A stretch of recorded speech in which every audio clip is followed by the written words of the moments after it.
Hello everybody, welcome back. Today I'm going to be doing a tutorial on foreshortening and reasons for doing it and kind of how you can manage this effect. Now, well, for starters, what is foreshortening? Well, foreshortening is a term used for when something is closer to you in the image and so it's bigger. And if something is farther away or at an angle to you, then it's smaller, or the angle will cause it to for you to look at it a different way, and so it's very shallow and subsequently should look very small. Now, the reasons for using this are very simple actually. You would use them for motion and for action, or you would use them to put focus on an item or a part of the image. So, for example, if you want to put focus on someone's head, you wouldn't just have their head kind of here and then the rest of the body is all doing this stuff. The focus won't be on the head. Now, you could very easily just do a profile or a headshot and then that's what people will see, but one way to make it really interesting while still putting all the focus on their head is to put the camera, or what we see, the artist plane I believe it's referred to as, but camera is an easier term for it. But you put it above the character, and it's looking down on the character. So in this case, you would see their head here, and say they're looking up at it. Hello. Ears. But the rest of the body will be below them. So their shoulders would be right here. Their arms would be down here. And as it gets further downwards, it gets smaller. So you have their hands all the way down here. Whee! Just, tiny little things. Because they're so far away. And this is a very, very extreme example of it. But it'd be a lot more interesting of an image to see. Although in this case, someone might confuse it for someone with baby arms, but that's a different issue entirely. You could also have them, say, laying on a bed or laying down with their head towards the camera, so that's another way to put a lot of focus on their head instead of the rest of their body. But what I'm going to be doing here is actually more so on the other end of the scale, wherein it's more of an action pose or a dramatic thing. So, specifically, rotate it when I didn't need to, I'm going to be drawing a character looking like they're ready to punch the camera. And how I'm going to go about doing this using foreshortening. So, I would start off with my sketch, put in the head roughly here, the body would be here, using the posing stuff I had before. I'll map out all these things. Spine, hips. Specifically, I'm going to be using Robin, a character of mine from the Teenager t-shirt series I have. Because someone being punched is definitely a Robin thing. So, where the foreshortening is really going to come into play here is in the arms. What I want it to look like is like the character is going to be grabbing you or reaching out to you, while the other hand is forming a fist and getting ready to hit you. So, the way we go about this is, let's do the back arm first, because that'll be a little bit less dramatic. So, the arm would be like this, roughly to the side, because the arm is going to be straight back and straight forward again. So, we wouldn't actually see a lot of the arm itself because it's pretty much directly away from us and directly towards us again. A little bit outwards, that way we can actually see something. And then the fist will be roughly the same size as it should be because it's going backwards and forwards again, so it's not actually that big of a change with this fist to the head. And of course, the hands are roughly the same size as the face would be. Hand. So that's about proportionate to where how big the hand would be for a normal image.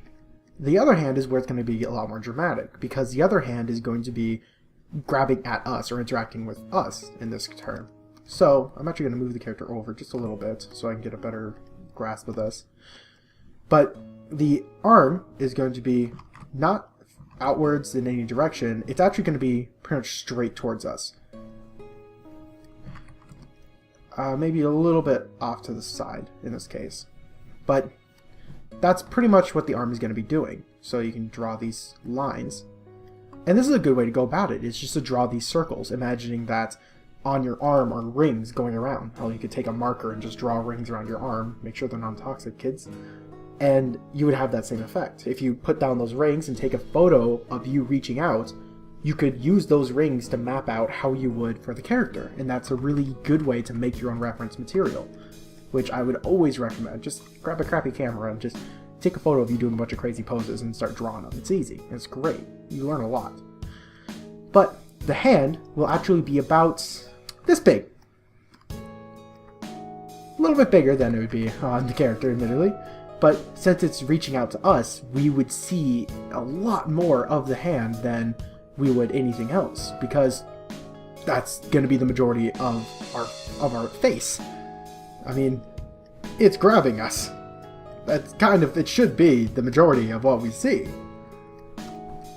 If nothing else, it'll just be the majority of your focus, because there's something grabbing you. I'm going to move this over just a little bit more, and move it down a little bit. So, and this will also be a little bit foreshortened. Normally this would be quite a bit longer, actually. Proportionally, it would probably be about that long. But I'll just kind of throw in the fingers, because I haven't done a hand tutorial yet, and I don't want that to muddle into this. If I end up posting one later, I will definitely link it to this one, so that you will be able to see. Aha.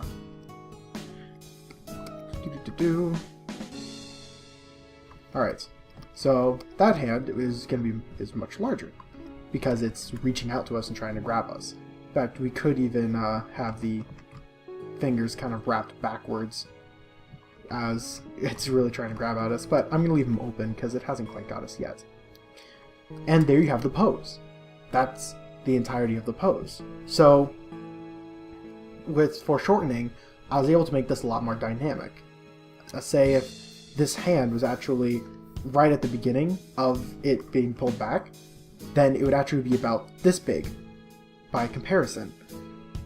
And there's no easy way for me to put that into like a range or a rule of thumb for you to know.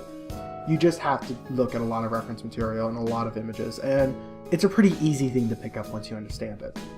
So I'm going to kick this in time lapse, and I'll do the line work, and if I have anything to add there, I will. If not, then I'll take it all the way to the end. So, see you guys real soon. And welcome back.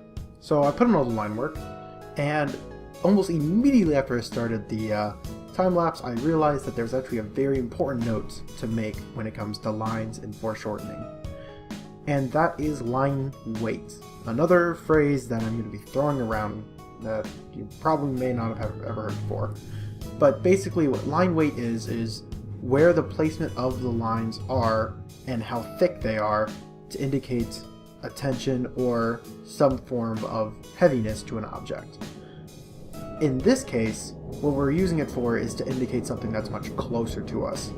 As, well, a good way to imagine it is, again, with foreshortening, things are closer to you or bigger. Well, one way to go about that is to make the item bigger, but it's also a lot more important that it's closer to us. So the way we indicate that it's a lot more important is we make the lines thicker on it. Almost like if the characters actually had outlines on them, for like in real life they were walking around and they had an outline. Outlines that were closer to you would be a lot bigger because they're closer to you. So in this case we would have the hand, it's a lot closer to us, so its outline is a lot thicker. Specifically the fingers actually get even bigger than down here because the fingers are a lot closer to us. But you have, say, like the fist is a lot thinner of lines, and even the elbow, since this is so far back compared to everything else, it has the thinnest lines of all, almost making them look frail, but it's actually more so correct. Then you have like the main body, which is basically in the mid-ground, so that stays the same. But the lines are a very, very big component of indicating foreshortening. And if you're doing a drawing that may not include lines, say a painterly style or a vector art thing that may not include lines, then there's other ways to go about indicating that, say with more dramatic lighting or with more contrast to the colors and how you put them in. So there's other ways to go about it, and of course you can just forego that completely. and just draw it as you feel it would work better. The end result image is always the most important thing, no matter what anybody tells you. So long as it looks really good in the end, you can ignore a lot of basic principles. I mean, people may call you out on it, and for all you know, it may actually look better with those basic principles included. So keep stuff like that in mind when you're willing to forget the basics. So now that I've told you about the lines, I will throw some time lapse again and do all the coloring and shading, and I'll talk to you at the end. See you real soon.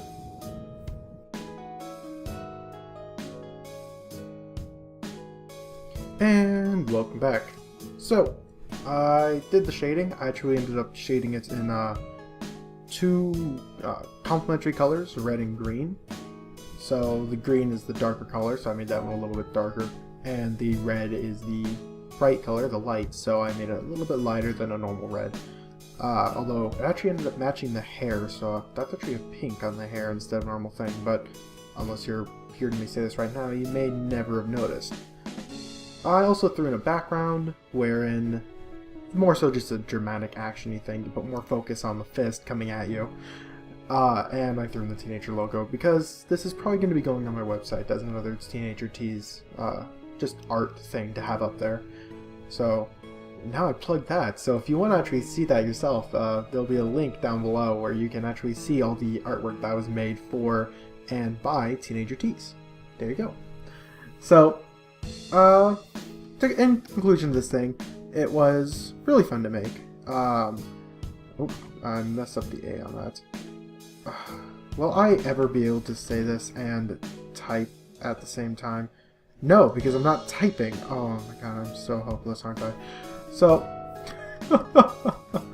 oh, that's the most difficult part of these videos, is just trying to talk and write at the same time at the very end. Anyways, thank you all for watching. If you liked what you saw here today, try it out for yourself and show me what you make. I love seeing that type of stuff. If you have any other suggestions for future tutorials or future videos, let me know. I'll happily work on them in the future. I actually have a list that I keep on my computer of stuff to work on, and anything that's suggested to me immediately jumped up to the top of the list. So if you want to see anything in particular, let me know and I'll work on it as soon as I can. Anyways, have a wonderful day. Goodbye.